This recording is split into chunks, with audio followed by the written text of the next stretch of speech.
Greetings, ladies and gentlemen, and welcome to this latest edition of Tales from Outer Space. Hope you enjoy. Story number 1. That's Not How Honor Works. Written by underscore underscore dash underscore underscore underscore dash dash dash dash underscore.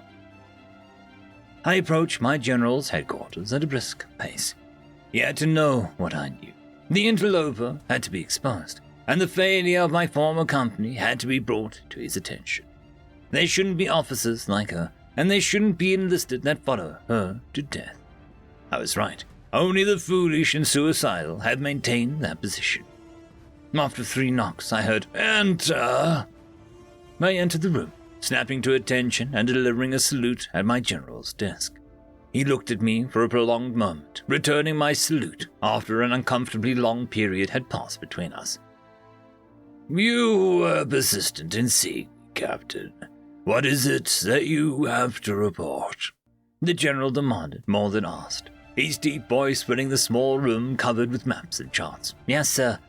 I wanted to inform you of the failure of my company and its auxiliary units." I described to the general my company's standing before her arrival and my departure. She had no concept of tactics, much less strategy, and was determined to lead us to destruction. There weren't even any magicians in her entourage. I had 5. The general regarded me with a blank expression, offering nothing in return to my animated description of what befell one of his companies. He pulled open a drawer, fetching a slate he regarded for a long moment. "Captain, you say the damned kobold countermounted and took control of your company. Is that correct?" When I nodded, he nodded. "You're positive you were outnumbered, yes?" Not only did I nod, I gave the details of the various formations in the region. We had been there 5 years, but this surge of local troops would overwhelm even the best of units. Non-human populations wanted their own leadership. They didn't want ours. "She is my daughter." The general's words caught me off guard as he pushed the slate towards me. The slate held an image of the damned kobold gleefully hugging my color sergeant as he lifted her off the ground. I was left blinking as he continued, an aggressive expression on his face. "I sent my daughter to assist you, to help with relations with the natives. She had orders signed by me. You're telling me that you, in your wisdom, abandoned your position and left my daughter on your company to die. Is that correct, Captain?" Sir," I explained. "Is that correct?" he demanded, in a tone that made my blood run cold. "You abandoned my daughter and your company because the occupation wasn't matching your expectations?" I regarded the block that he pushed towards me again, and despite my training, my cheeks turned bright red. There she was, a short blue lizard thing amongst what she remained of the company of human soldiers, proudly standing in front of the general's banner. Sir," I hesitated. "You better fall back on your aristocratic upbringing," the general interrupted. "We aren't expanding presently. We're making local populations part of our empire. You have failed at this, failed so severely your own officers have endorsed her." He gestured to the block. "Have endorsed my daughter's support, my non-human daughter. Tell me, Captain, why should I believe a word you have to say?" I studied my boots. There was nothing I could say that wouldn't dig my grave all the deeper. "My kobold daughter did what you couldn't with your own company. She dispersed a rebellion and brought an entire kingdom into the folds of the empire. A company you thought outmanned and would be overrun. If looks could kill, the general was doing his best to destroy me. "Return home," the general demanded. "Clearly, a kobold can lead human forces better than your pampered and spoiled ass." He signed something as he spoke and handed it to me. "If I see you again, you better believe that you'll be at the front under her command. You won't make it home in time for winter solstice celebrations. Leave my sight before I send you back to my daughter as a private." I bowed as I took my new orders, the blood draining from my face. I'd never lead a combat unit again, and I prayed that I'd never be a part of one. End of story. Story number 2. The Human Plan, written by Aspire again. Hugin trooped up to the rise of the hill, sniffing the air carefully as he peered forward in search of the family farm. He had left 5 orbits ago to fight with their new allies, the humans, against the aggressive Moldicon Empire. The wounds he had received left him too hobbled to fight, but healthy enough to return to the farm. While he was grateful for his life, and that his wounds weren't disabling, he did not truly savor a return to a farm. His family had settled on the frontier planet when he was a child. All he really remembered when he thought of the farm was year after year of work, scrimping to buy the necessities they could not produce, and then every few years having enough savings to purchase something of substance. It was never a luxury to make life easier, but instead something to help produce more crop. His mother had insisted upon that point. His father reluctantly agreed. The year before he had been drafted to fight against the Moldicon, they had purchased a cultivator that helped grow the harvest.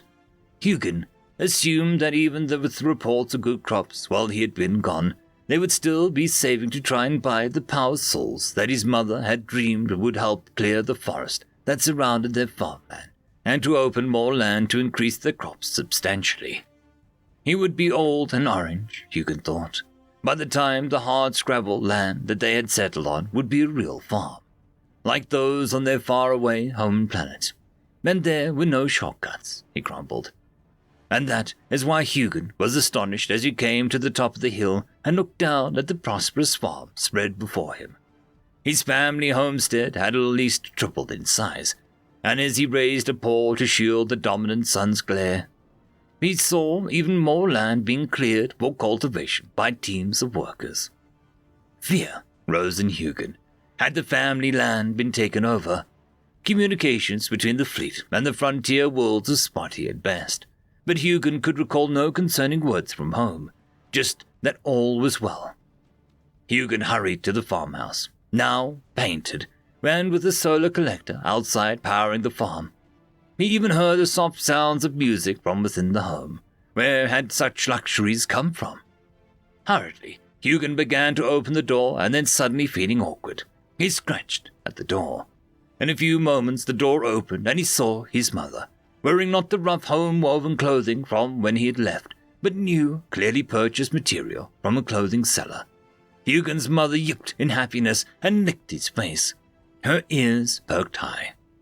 Later that evening, after his father had returned with the hired workers from the newly stump-free field, Hugin and his pack gathered around the table to sup. He was astonished at the relative luxury that he had found himself surrounded by. "I still don't understand how you were able to afford all of this," Hugin said, pausing to lap up some water. "It should have taken years to save up to open up the land like this."